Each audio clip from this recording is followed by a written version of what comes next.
Welcome back. Let's continue. Let's start with our concept map just to remind ourselves of what we are expected to do today.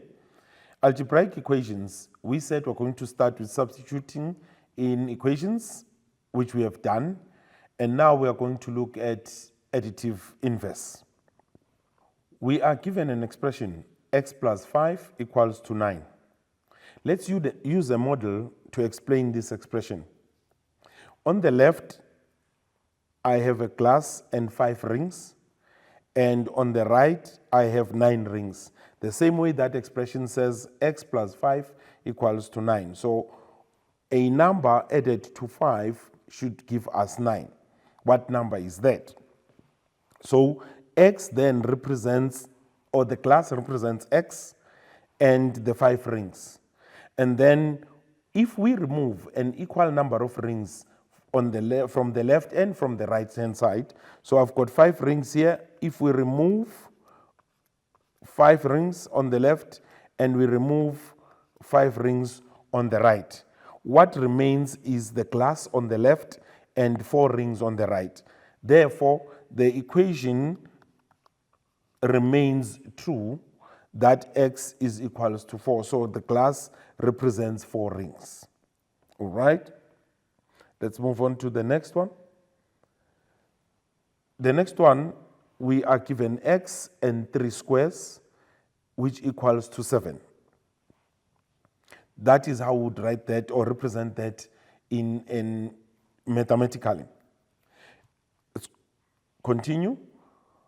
So with 3 squares on the left, if I remove an equal number of squares, that is subtract 3 squares from the left and from the right. Always remember, to keep the equation true, you need to make sure that whatever you are doing on the left, you must also do on the right. So we are subtracting 3 on squares on the left, we are also subtracting 3 squares on the right.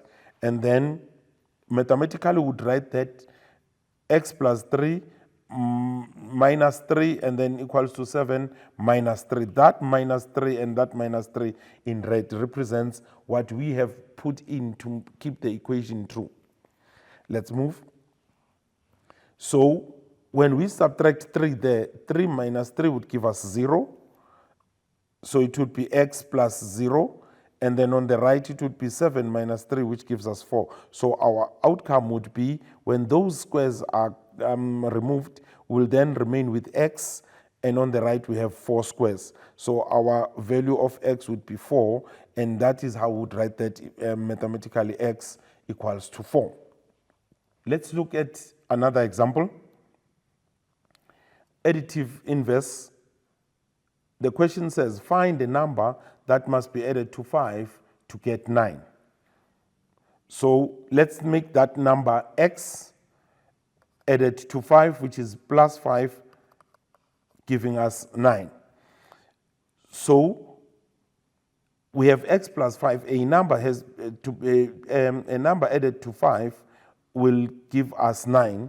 So we need to remove an equal number of on both sides, and that is called an inverse.